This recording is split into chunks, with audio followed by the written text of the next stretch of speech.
বিসমিল্লাহির রহমানির রহিম। আসসালামু আলাইকুম। আজকে আশা এনজিওতে জুনিয়র লোন অফিসার পদে যে 235 জনের একটি বিশাল সার্কুলার প্রকাশ করা হয়েছে, এই সার্কুলারটি দৈনিক ইত্তেফাক পত্রিকায় 20 মে 2026 সালে প্রকাশিত হয়। তো আজকের এই ভিডিওতে এই সার্কুলার এবং এর আবেদন পদ্ধতি নিয়ে আলোচনা করব, তাই ভিডিওটি না টেনে ধৈর্য সহকারে শেষ পর্যন্ত দেখুন। আর ভিডিওর কোনো জায়গায় বুঝতে প্রবলেম হলে অবশ্যই আমাকে কমেন্টস করে জানাবেন। চলুন চলে যাই ডিরেক্ট এটির সার্কুলারে। এটি হচ্ছে আশা এনজিওর সার্কুলার, যেখানে আমরা প্রথমেই দেখতে পাচ্ছি এটি হচ্ছে একটি ক্ষুদ্র ঋণ প্রদানকারী প্রতিষ্ঠান। এই প্রতিষ্ঠানে সারা দেশব্যাপী মোট 3073টি ব্রাঞ্চ রয়েছে। এছাড়াও নিউ ইয়র্ক ভিত্তিক বিখ্যাত ফোর্বস ম্যাগাজিনের রিপোর্ট অনুযায়ী এটি হচ্ছে বিশ্বের শীর্ষতম ক্ষুদ্র ঋণ প্রদানকারী সংস্থা। এবং এখানে দেখতে পাচ্ছি এখানে পদের নাম দেওয়া আছে, শিক্ষাগত যোগ্যতা, তারপরে বয়স, এরপরে আপনাদের বেতন দেওয়া আছে। এখানে পদের নাম হচ্ছে জুনিয়র লোন অফিসার, যেটির শর্ট ফর্ম হচ্ছে JULO, এবং এটির শিক্ষাগত যোগ্যতা হচ্ছে ন্যূনতম আপনাকে অনার্স অথবা ডিগ্রি কমপ্লিট করতে হবে। সেক্ষেত্রে কিন্তু এখানে আপনি আবেদন করতে পারবেন। এবং এখানে আপনি বাংলাদেশের মোট 6টি জেলা থেকে কিন্তু আবেদন করতে পারবেন, তা একটু পরে আপনাদের বলে দিচ্ছি।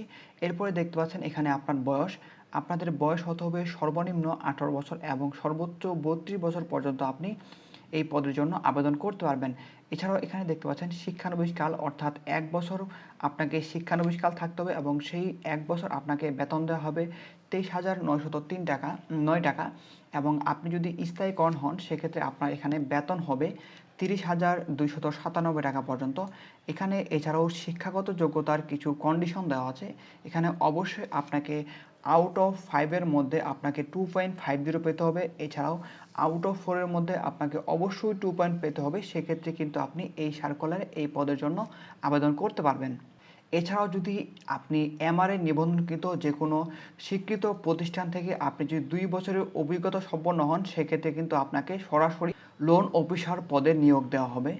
এবং সেক্ষেত্রে আপনাদের বেতন হবে 27,240 টাকা থেকে। আপনার এটা হচ্ছে শিক্ষানবিশকালের বেতন, এবং আপনার স্থায়ীকরণের পরে আপনার মাসিক বেতন হবে 34,146 টাকা। এবং এই আশা এনজিওর আপনাদের যে শিক্ষানবিশকাল সেটা হচ্ছে 1 বছর, এবং আপনি যদি এই 1 বছর আপনার সকল কাজ সুষ্ঠুভাবে সম্পন্ন করতে পারেন, সেক্ষেত্রে কিন্তু আপনাকে পরবর্তীতে স্থায়ীকরণ হবে এবং সেক্ষেত্রে আপনার বেতন কিন্তু এখানে 23,000 থেকে 30,000 টাকা হয়ে যাবে 1 বছর পরে। এরপরে আমরা দেখতে পাচ্ছি এছাড়াও আপনি অন্যান্য সুযোগ সুবিধা কিন্তু আপনি এই প্রতিষ্ঠান থেকে পেয়ে যাবেন। সেটা হচ্ছে গ্র্যাজুইটি, প্রতি বছর ইনক্রিমেন্ট ফান্ড, 2টি উৎসব ভাতা, এছাড়াও বাংলা নববর্ষ ভাতা, কর্মী কল্যাণ তহবিল থেকে অন্যান্য যে সুযোগ সুবিধা সেখান থেকে কিন্তু আপনি পেয়ে যাবেন। এছাড়াও এখানে দেখতে পাচ্ছেন আপনারা যারা এই পদের জন্য আবেদন করবেন, সেক্ষেত্রে অবশ্যই আপনাকে এই 6 জেলার স্থায়ী বাসিন্দা তারাই কিন্তু আপনারা এই পদের জন্য আবেদন করতে পারবেন। সেক্ষেত্রে আমরা এখানে দেখতে পাচ্ছি বরিশাল জেলা নিবে 30 জন এবং বরগুনা হচ্ছে 20 জন, এরপরে রংপুরে হচ্ছে 50 জন, দিনাজপুর জেলায় 25 জন, জামালপুর জেলায় 30 জন এবং চট্টগ্রাম জেলায় 80 জন। এই মোট 6টি জেলায় 235 জন নিয়োগ নেওয়া হবে।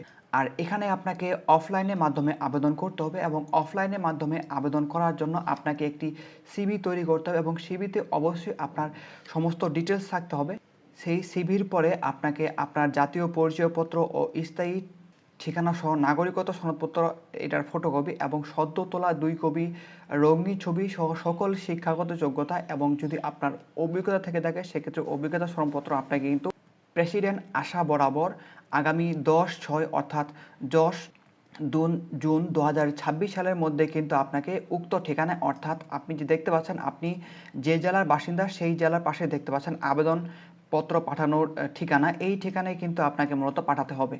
ধরুন আপনার বাসা যদি রংপুর হয়, সেক্ষেত্রে আপনাকে এখানে এই যে ঠিকানা দেখতে পাচ্ছেন আশা রংপুর বিভাগ কার্যালয় এবং পূর্ব পর্যটন মোড়, পিটিসি মসজিদের কাছে, বাসা নম্বর হচ্ছে 46/2, রোড নম্বর 3, রংপুর, এই ঠিকানায় কিন্তু আপনাকে মূলত পাঠাতে হবে। এছাড়াও কিন্তু তাদের ব্রাঞ্চের যে নাম্বার সেটা কিন্তু এখানে দেওয়া আছে। আপনারা চাইলে তাদের সাথে যোগাযোগ করে তাদের যে ঠিকানা ডিটেলস আরও ভালোভাবে জানতে পারবেন, এবং সরাসরি গিয়ে কিন্তু আপনি এই ঠিকানায় আপনাদের সিভি অথবা আপনার অন্যান্য কাগজপত্র সেখানে কিন্তু আপনি গিয়ে জমা দিতে পারবেন। এরপর যদি আমরা নিচে দেখি, এখানে দেখতে পাচ্ছি কিছু শর্ত দেওয়া আছে। অবশ্যই আপনাকে অধমপায়ী হতে হবে এবং আপনাকে অবশ্যই সাইকেল বা মোটর সাইকেল চালানো পারদর্শী থাকতে হবে, সেক্ষেত্রে কিন্তু এখানে আপনি আবেদন করবেন। এছাড়াও আপনি যদি নির্বাচিত হন, সেক্ষেত্রে আপনাকে জামানত হিসেবে এই 10,000 টাকা পেমেন্ট আপনাদের রাখতে হবে, সেটা তো ফেরতযোগ্য। আপনি যখন চাকরি ছেড়ে দেবেন, সেক্ষেত্রে অবশ্যই আপনাকে এই টাকাটা ফেরত দেওয়া হবে। এবং আপনি যখন আবেদন করবেন, সেক্ষেত্রে অবশ্যই আপনাকে আপনার ঠিকানা, শিক্ষাগত যোগ্যতা এবং আপনি যদি কোনো জায়গায় কর্ম করে থাকেন, সেক্ষেত্রে আপনার ওই অভিজ্ঞতার কথা কিন্তু সেখানে আপনি গোপন রাখতে হবে না। আপনাকে সকল কিছু তথ্য এখানে সঠিকভাবে ফিল আপ করতে হবে। এছাড়াও আপনি যদি কোনো প্রকার জাল দলিল অথবা কোনো অসম্পূর্ণ তথ্য দেন, সেক্ষেত্রে কিন্তু এখানে আপনার যে আবেদন সেটা কিন্তু বাতিল হয়ে যাবে। সেক্ষেত্রে অবশ্যই আপনাকে সঠিক তথ্য এবং আপনার যে ডকুমেন্ট সেটা কিন্তু অবশ্যই অরিজিনাল ফটোকপি আপনি সেখান থেকে দিয়ে দিবেন। এখন আপনাদের বলবো কিভাবে এটাতে আপনি আবেদন করবেন। যেহেতু এখানে আপনাকে অফলাইনের মাধ্যমে অর্থাৎ হাতে অথবা টাইপ করে আপনাকে আবেদন করতে হবে, সেক্ষেত্রে আপনাদের সুবিধার্থে আমি ভিডিওর ডিসক্রিপশন বক্সে এরকম একটি ওয়েবসাইটের লিঙ্ক দিয়ে রাখবো। এখানে দেখতে পাচ্ছেন আপনি যে আপনার যে নমুনা সেটা কিন্তু ফর্ম পেয়ে যাবেন। এখানে নমুনায় আপনি দেখতে পাচ্ছেন এখানে একটি নমুনা ফর্ম, আপনি যদি এভাবেই ঠিক লিখে দেন, সেক্ষেত্রে কিন্তু এখানে আপনার আবেদনটা হয়ে যাবে। সো প্রথমেই দেখতে পাচ্ছেন এখানে প্রথমে তারিখ লিখবেন, এরপরে বরাবর আপনাকে লিখতে হবে তারিখ বরাবর, এখানে লিখতে হবে প্রেসিডেন্ট আশা, তারপরে আপনি যেই ঠিকানায় দিবেন সেই ঠিকানার নাম এখানে লিখতে হবে। অর্থাৎ আপনি যদি এখানে দেখতে পাচ্ছেন, এই যে দেখতে পাচ্ছেন এখানে ঠিকানা, পাঠানোর ঠিকানা, এই ঠিকানা আপনি লিখতে হবে। ধরুন আপনি যদি এখানে বরিশালে পাঠান, সেক্ষেত্রে আপনাকে এখানে এই পুরো ঠিকানাটা কিন্তু আপনাকে এইখানে প্রথমে লিখতে হবে বরাবর প্রেসিডেন্ট আশা, তারপরে এই ঠিকানা লিখতে হবে। এরপরে দেখতে পাচ্ছেন আপনার যে পদের নাম সেখানে লিখে দিবেন, লিখে দেওয়ার পর যেভাবে আছে ঠিক সেভাবে আপনি এখানে লিখে দেবেন। এরপরে দেখতে পাচ্ছেন এখানে বিগত কত তারিখ জানতে পেরেছেন, অর্থাৎ আপনার বিগত 20 মে 2026 সালে ইত্তেফাক পত্রের মাধ্যমে জানতে পেরেছি, যে এভাবে আপনাকে লিখতে হবে। এবং কোন পদে কীভাবে আবেদন করবেন সেখানে পুরা নমুনা এখানে দেওয়া আছে। আপনারা এই নমুনা অনুযায়ী যদি লেখেন, সেক্ষেত্রে কিন্তু আপনার যে আবেদন সেটা কিন্তু 100% ভাবে হয়ে যাবে।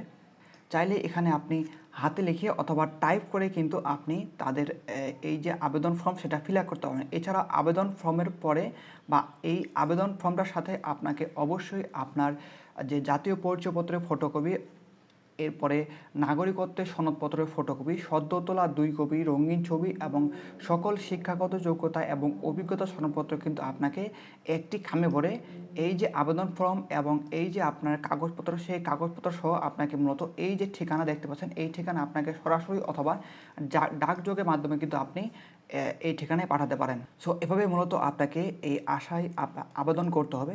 এছাড়াও ভিডিওতে কোনো প্রকার বুঝতে প্রবলেম হলে অবশ্যই আমাকে কমেন্টস করে জানাবেন। সো আজকের ভিডিও এ পর্যন্তই, দেখা হবে অন্য কোনো এক ভিডিওতে। সেই পর্যন্ত সবাই ভালো থাকবেন, সুস্থ থাকবেন। আল্লাহ হাফেজ।